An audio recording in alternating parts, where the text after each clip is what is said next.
Marco Marcolin quest'oggi presenta ufficialmente alla città di Agrigento la sua candidatura ed essenzialmente il suo piano programmatico. Come potrebbe essere l'Agrigento di Marcolin? Con speranza, con un sorriso e la speranza di poter toglierci dall'ultimo posto in classifica.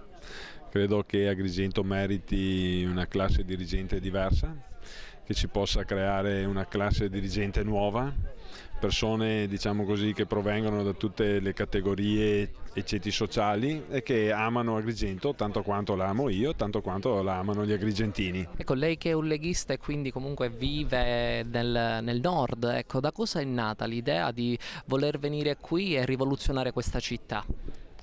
Ma guardi, io ho 58 anni, io dico a tutti che all'età di 6 anni, quando gli allora alunni si chiamavano remigini, che facevano la prima elementare, entravano in classe con l'inno d'Italia e l'alzabandiera. Quando Salvini ha cominciato 2 anni fa a cambiare diciamo così, l'impostazione anche della Lega Nord, dicendo che l'Italia si salva tutta intera e non solamente una parte, dentro di me è nato proprio questa idea, diciamo così, proprio di voler cimentarmi in questo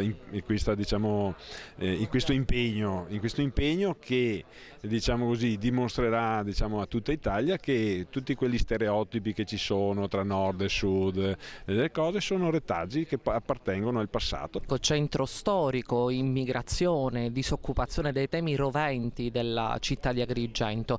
Nei suoi eventuali primi 100 giorni da sindaco cosa farebbe?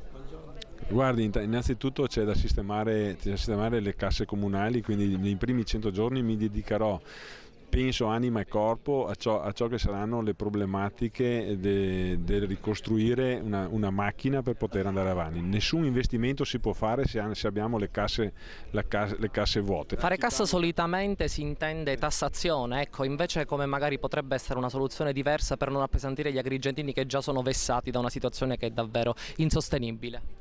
Allora, Agrigento come comune ha diciamo così, delle entrate che sono circa 15 milioni di euro, 14 milioni e 8, dobbiamo vedere perché, dobbiamo riqualificare i discorsi di IMU e quant'altro, dobbiamo mettere a posto chiaramente anche il piano regolatore, dobbiamo rivedere tutte queste cose che sono diciamo così proprio